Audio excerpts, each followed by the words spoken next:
Hello and welcome to this week's episode of Fratello Talks. I'm your host Nacho, and today I'm joined by RJ and Thomas. And we are going to be discussing the topic of modding watches from, I think, probably at every level. But of course, before we get into that, let's get into wrist check. RJ, what is on your wrist today? I am wearing the new or recently introduced Omega Seamaster 300M on the orange rubber strap and with the orange accents on the dial. Cool. Yeah. Very nice. I think that's the way to wear that one. Is on the lean into it, go full orange. Yeah. Yeah. At first, when I received it, I was not really a fan of it. I think no one was in the office, but on the wrist, I'm wearing it for a few days now. I think it's quite nice, actually. Yeah, I think that it's one that kind of you build fondness for in some way. I mean, at first it can seem like a very obvious thing to do, but then reading into it and realizing that it was the first time that Omega uses the color on this particular reference, then it immediately makes it more interesting, and it just works. It's a dive watch with orange accents. And I think it just really looks good. Yeah, I think so too. No date, matte dial, good stuff. Good busy. Cool. Perfect. Speaking of matte dial and no date, Thomas, what is on your wrist today? Surprise, IWC. surprise. What? IWC. What? No. No, it's my VPC Type 37. HW. Mark 37. No, Type 37. Yeah, Type 37. Yeah. Yeah, we were just discussing the should I be wearing it all the time? I just am. It's just my daily watch. Yeah, so it's, sure.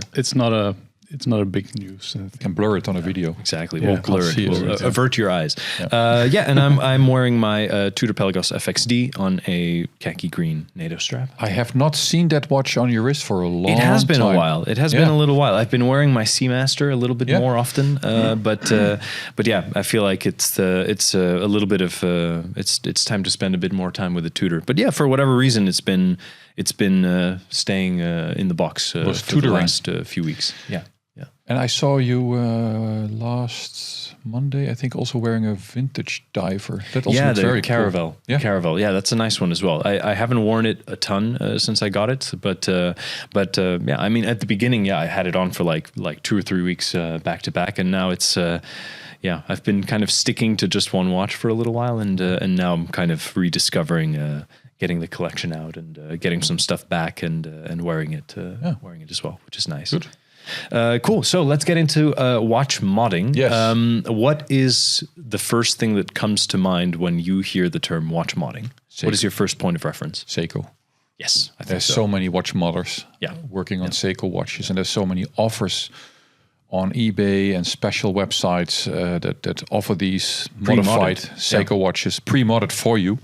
But I think it's a whole scene on its own, like a whole universe where people share experience, they share parts, ideas, and so on. And then, of course, you have the official modders, more company modders, basically, that modify watches, existing watches. You have Artisan de Genève, for example. I think that's a high-end modder. That's like a next level thing, right? Compared to popping the bezel off your SKX and putting something else on. What Artisans de Genève do is like really just next level. Yeah, and then you have everything in between where people just mod a bracelet or a strap, and you have the people who paint dials. You have the seconde that does something funny to a watch. Yeah. So there's a lot to explore when modding watches. Yeah, absolutely. I think it's funny that everybody kind of tends to think about Seiko. I think for me, my first experience with modding a watch and doing so myself was one of the first automatic watches that I bought was a Vostok Amphibia. You made it a quartz? And no. I took I think I changed the crown because those famously have like a chrome plated crown that's not very nice, and so I changed it. I bought the official parts and swapped it out for a stainless steel crown. I think I changed the bezel as well, and I even use some Scotch-Brite to brush the fully polished case. So I mean, I've tried my hand at it, and it can be quite a bit of fun in that sense. I feel like doing it yourself is probably more of an interesting experience. It's also riskier, which is why you probably do it on something like a Vostok if you aren't very well versed in watchmaking. But it can be quite a fun process. Do you have any experience with watch modding, Thomas? Not myself, but the first mechanical watch I bought was a Seiko SKX. And back then there was this dealer in the Netherlands, and you could basically just ask him to do stuff to it. Monster watches. Monster watches, Yes. yes. Oh yeah. I think he's still around, actually. Rob van Herpt. Yeah. So I bought mine with a domed sapphire crystal, rather than the Hardlex flat standard crystal, and that's how it came. And I think I had it on a slightly upgraded bracelet as well. Right. I think it was a president style bracelet. Okay, but with more solid links rather Yeah. than the folded ones. Which I wore for a little while, and then after all, I decided, you know what, I actually like the whole jingly jangly. The SKX Jubilee, the Seiko vibe, Jubilee. the Seiko Jubilee. So I switched that back. But yeah, and then I guess my first mechanical watch was modded in that sense. Cool, nice. Isn't yours as well? Your Seiko? I think so. Yeah, I mean, it's definitely far from being original. My 7002 with this faded bezel. I think that bezel, I don't know that it's been faded to that degree by natural wear. It also came with an aftermarket dial that was not original to the watch and hands, which I then swapped for And some. you just bought a fake. That's not modding. No, but the watch is real. The movement, the watch, the case, everything else. It's a little bit of parts. But then I bought genuine Seiko parts that matched that reference, that had also a similar level of patina from a eBay seller in Spain who sells like really patinated Seiko dials. It's very niche, but it made the watch look a little bit more like itself. But yeah, it's certainly not like an honest, this has been only worn by one, I don't know, owner of a dive shop somewhere in the Mediterranean coast for 30 years. It's definitely, it looks that way, but it hasn't been achieved by the official means, But I believe. this also demonstrates the tricky part of modding, I feel. Yes. I remember that Omega was very easy with shipping out parts, also for their limited edition watches, and they had many, of course, in the past. Where you get the Snoopy dials, the Tintin dials, the Japan racing dials, and people just put them in their watches, the Mitsukoshi dials. Yeah. And I think with the whole registration thing and so on, it was not that clear as it is today. Meaning, for example, the Japan racing version is not numbered whatsoever. It came in, I think it came in a regular box and so on. So there was no way to identify whether it was an original Japan racing model or a modded one, except for the reference number on the card and the serial number and so on. And I think that makes it tricky, because then you're just creating like a Franken watch or like a version of something that exists. And if that hits the market, at some point it gets very shady whether it is original or not, and then some people don't know. Yeah. So I think modding is not recreating something that exists, but to make it more individual. Yeah. And I think IFL is, for example, a company that does dial. What is it? Paint brushing or airbrushing? Yeah, they do sort of like micro painting. There's also the dial artist that does similar things. They work on commission. I think IFL watches does more like limited runs of certain types of pieces. Hashtag no spawn. Yeah, but I think you have these companies and these individuals who do this and make it more individual. And I think that's clearly something different than putting on a faded bezel or a dial with patina and so on. Well, there you get into really tricky territory, because I'm sure you know all about this, having written a book on Datejust. It's the fact that you can increase the value or the perceived value of a watch by giving it a rare dial. And there's all these places, and I've seen videos of dealers in New York, and I'm sure it happens in other places as well, that have folders. Not in the Netherlands. Never in the Netherlands. No such thing in the Netherlands. Everything's legit here. I thought you were going to make a too legit to quit reference there. But, I set you up for it. It was in my mind. I knew it. So they just have binders of dials, like pockets full of dials, like that would be like stone dials or way more valuable dials that people could put into a regular Datejust, and then suddenly it's worth multiples of what it would be on the market otherwise. Yeah, I think for me it's only fun if you create something that did not exist before. I think a long time ago we had, for a Speedy Tuesday feature, a guy, can't remember the name, but I can look it up and put it in the show notes. Or he made a Speedmaster with a white dial, red hands, and a pulsations bezel or something. And he called it, I think, a medical Speedmaster. Okay. And it looked awesome. And so that's a thing that he created for himself that doesn't look like any other of the Speedmaster models. And I think in that way, it's really a mod. If it's for yourself, then have fun with it. I think the problem is when people, and we've seen it to the highest level, taking dials, taking parts, and modifying watches to make them sell for millions at auction, where then it turns out that it's not as legit as people thought. But I think modding is more, correct me if I'm wrong, but I think it's more of a hobby project or a passion project rather than something to make money off, other than people like the Monster Watches guy who make it a business to sell parts and pre-mod them for someone. But I think it's largely also just passion projects for people. Exactly. Yeah. And I think at the beginning when Second, what he was doing was more just replacing a second hand or something like this. He would always include the original parts that he would replace alongside with the watch. So there was always this reversibility to it, which I think like with what, for example, Artisans de Genève does is a little bit irreversible. At that point, it's the mod is the product itself in a way. But when people do it as a hobby project, I think that there will be a lot of people who hold like a very purist perspective. But I think that it's okay as long as you do it for yourself and you're happy with it. Then I think it's your watch. I think at some point it also brought some issues to the surface. There were some companies. I think there was a London one, Project X. So there was I don't know, can't remember the name, but they also modded Rolex watches, and then they ran into issues with Rolex, of course, because then you infringe their what is it, image rights or copyrights or whatever it is, and you don't want to receive that letter on very nice light green paper with a Rolex logo, and then this is from our legal department. On the other hand, it's your watch, basically. I think the problem lies within the fact if you are a professional or not professional watch modder. And you offer the watch being a Rolex or whatever brand and offering it as a Rolex or whatever brand. And then it's a modded version. I think that's the moment when you run into problems. Yeah. How do you feel as a brand owner? Would you be upset if people modified a VPC?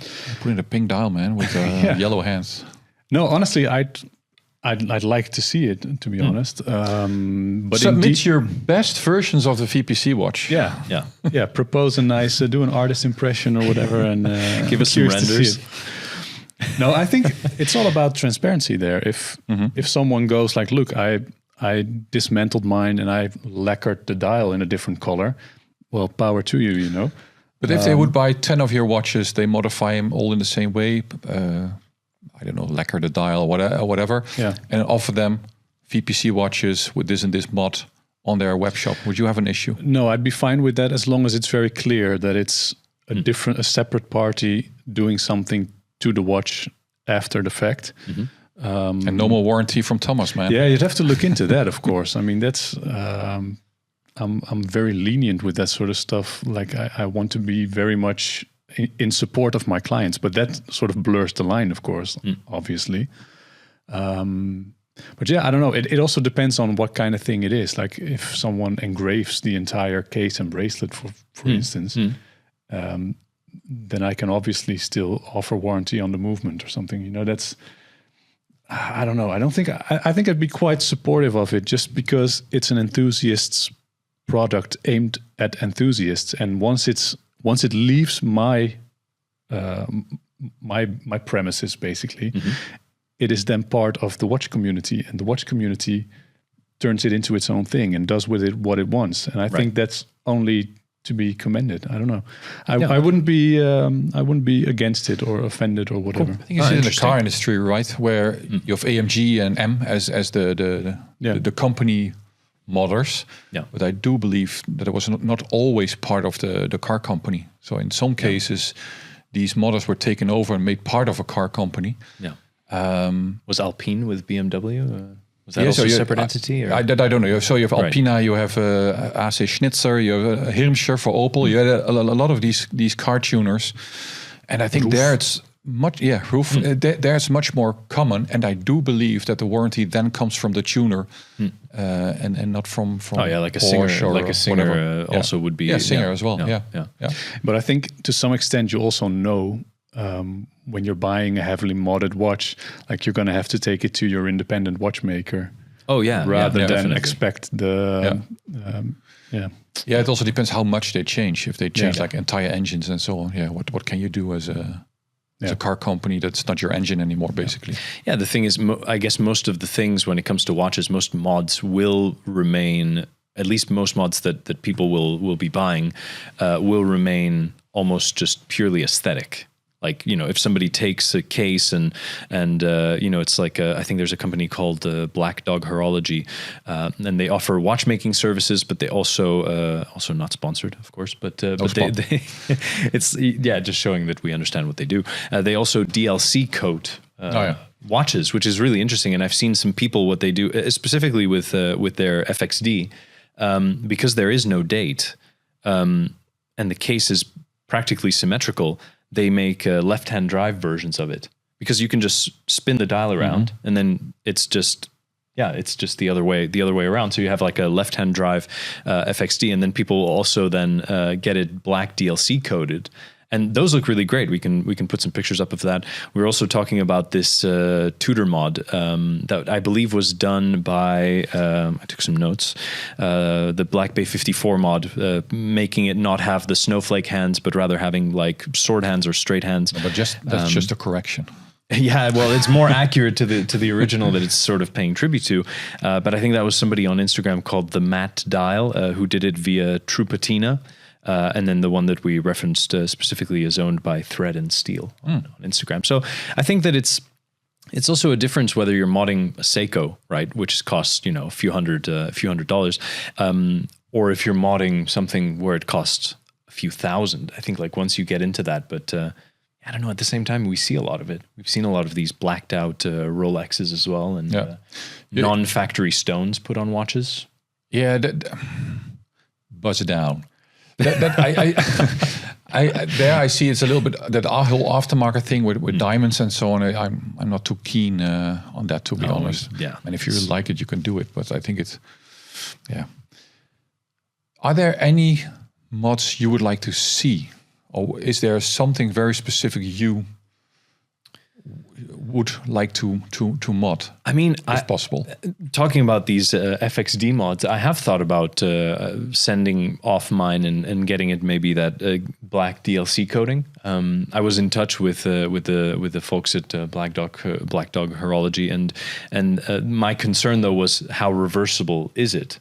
And they said that because it is a chemical process, they basically disassemble the watch fully. They are able to also then like remove it without affecting the finish on the watch. So in that sense, it's tempting, but as long as you can also remove it, that's an interesting proposition. I think I would wait until my Tudor warranty ran out on this watch. Oh yeah, because this is still under warranty, so I wouldn't want to kind of throw that away before doing something. But it is tempting. It is tempting. I think those blacked out mods on the FXD look really fantastic. And then aside from that, I have to say I'm not a huge fan of the some of the painted dials that I've seen. Usually that's not really that doesn't really resonate with me. I do feel that there can be some exceptions. I think like if it's a G-Shock or a Seiko or something more affordable and it's fun, then that's something else. But I think for some of the more expensive watches, it's a bit much. To be honest, it's also often done quite poorly. Like many of these painted, if you look at like how I was at Vacheron Constantin a couple of years back at their métier there, and you could see the guy. And they really messed it up. They really messed it up. They just don't know what they're doing. No, but there was this guy, with the single hair brushes, completely copying a Rubens painting and stuff. Crazy. That's beautiful, but often a lot of these modders, they're just like, okay, so you've done a painting course once 10 years ago, and now you think you can paint a dial, and it looks a bit crappy, and I don't know. I mean, you can't compare it to like also what JLC does in the back of the reversos, right? Where you go, it's incredible, the enameling and everything. So that to me tends to fall a bit flat. I get that people maybe in looking for some sort of semblance of individualism and having like a one of one done can be an interesting option. But I do agree that that's one thing. I think like the paint spatter dials tend to look a little bit better because there it's more of an abstract thing, as well as I think like what Secon does. I think that when there's like a certain sense of humor involved, or some of the hand replacements that he's done, I think that can be quite cool. But I don't know if I had to like think about a mod. Yeah, I'm not sure. It's hard to come up with something off the bat. Is there something that comes into mind for you guys? No, not per se. Diamond-studded VPC? Jumping back to no, but jumping back to your earlier question, like would I mind? I could imagine being a little bit embarrassed if someone did something that I found really ugly, right? And then walking around with it saying VPC on the dial and what have you. Right. I mean, I could imagine going like, oh, I don't hope people think that's original. Right, of course. But would you feel annoyed if it would look better and you didn't come up with it? No, honestly, I think I'd reach out to that person and go like, hey, you did something great. Rather than sending him some legal letters. No, I never do that. No, but I think I'd reach out and say, hey, do you mind if we do a run of those or something like that? Cool. Reach out and touch, man. Touch faith. But do you have any mods you'd like to see? Well, I like what Artisan de Genève does, no spawn. But I like the artistry is fine. So if you have a painted dial, I think that can be really cool, but you really want something that is outstanding. And I think a lot of the painters involved in the watch industry, they are more or less settled. They are with brands or commissioned to work for the Louis Vuittons of this world or the Patek and I don't know what. No. You're not even allowed to take pictures of them. Yeah, exactly. Really safeguarding their people. Oh, yeah. But course. I think it was what's the name of the Karl Lagerfeld had a Royal Oak that was made black. I think that's cool if you combine it with a Bob Ross painting dial. It's awesome. Some happy little trees. Yeah, happy little trees on a dial. Happy little oak. We need to see exactly. That's it. We need a Royal Oak dial artist or IFL. Take notes. We need a Royal Oak with some happy little oaks on the dial. I think that's what we can. So that's one thing. But you can also do different hands or different colors. But I think to make a watch black, I think that can be nice if it's not done officially in the catalog. Yeah, I think that can be a nice mod. But I think what Monster Watches does with Seiko did, he also kind of recreated some Blancpain looking watches with like sapphire bezels and so on. I think that looked quite nice on some Seiko models. It can be taken too far. I feel that there's some Seiko mods that really like almost cross the line also into looking a bit like a homage to certain watches. Like if you put a 24-hour GMT bezel and a weird, you try to retroactively make a Seiko look like something else, or you put it in a full-on Royal Oak case. I have a family member, I will not mention any names, Maarten, but he has a Seiko that looks like a Patek Cubitus. Oh. It's like the same. It's like the worst of Tiffany both worlds. dial? But I'm pretty sure it's not official, but I don't know. No, I don't think it's official. Yeah, but okay. So I don't like those kind of mods where you recreate something existing from another brand. Or No. Yeah. How do you feel about other elements of modding, such as engraving? Would you consider that modding? No, that's just an engraving, man.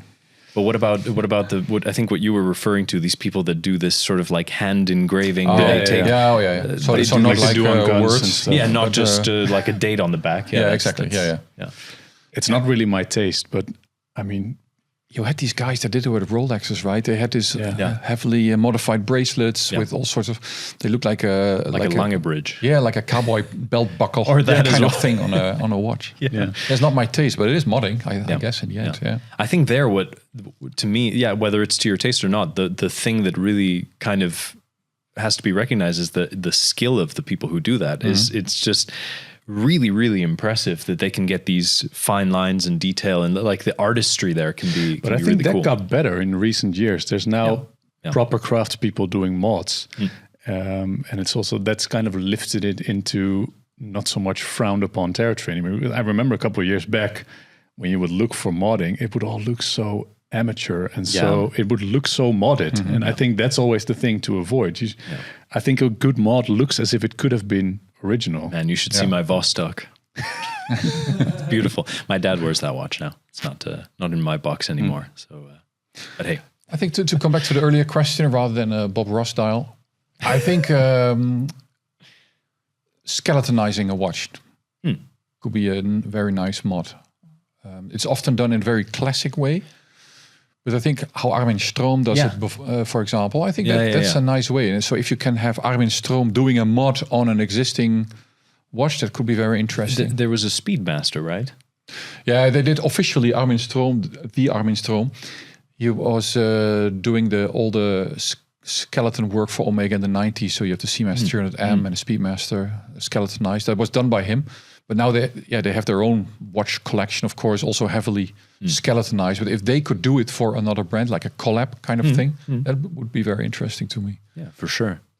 In a way, it's funny because I think, and obviously it's not the same, but I think when you guys created the Speedy Tuesday 1 and 2, in a way that was kind of... It felt like modding. Yeah, right? Yeah. I mean, it must have felt like, at least the process must have felt a little bit like 100%, creating something custom and going, well, what if this was this color? And what if this looked like this? And I mean, I think that in the end, sometimes, even this watch, right? Like this could have been... It's kind of a mod on the base model if you think about it. But obviously, because the brand itself does it, then it's not really... Yeah, so I feel if a brand does modifications, it's not really a modification. No, but no, of course. But you're right. It felt like we were modding an existing watch. Yeah. Because we had to come up with something to propose. Until that moment that they gave feedback, it felt like we were modding something. And the moment that they came with their mood boards and prototypes, then I thought, this is really like a project from and with the brand. Yeah. It's a bit like having a piece unique made, right? That's also not really a mod, but at the same time... Yeah, we discussed briefly the watch done for David Beckham that I saw in London, the Tudor, white gold with diamonds. Is that a mod? No, because I think it's a custom watch. It's just done for him on his request or done for him as a present. I don't know, but... Yeah, it's something special by the brand itself. By the brand itself. Because if it was done externally, then it would be a mod. But exactly. But that's not really a mod in my opinion. No. Yeah, I didn't love that watch. I hope David's very happy with it, but it was really not to my personal taste. But he's very happy with it. That's the beauty of it, right? Yeah. So cool, nice. I think we can maybe even just wrap it up here. Cool. Let's get to the commands. Exactly. Comment of the week, which refers to our, not last week's podcast, but the week before, about the top watches of, or the best watches of 2025 so far. So Nick Jensen says, being a fan of dress watches, this for me was obviously a fantastic episode. Good. And I think that aligns quite well with your picks for that particular episode. I had a lot of dress watches, I feel. Yeah, I didn't have many, so I was thinking, it's not really. But yeah, I think you had quite a few in there from JLC, Patek, and Chopard. So some good dress watches so far this year. Cool. So thank you guys for the discussion. And as always, let us know your thoughts on watch modding. Have you had watches modded? Would you consider modding any of your watches? High-end versus low-end watch modding? Let us know any of your thoughts and all of your thoughts in the comments down below. And as always, join us next week for another episode of Fratello Talks. See you then.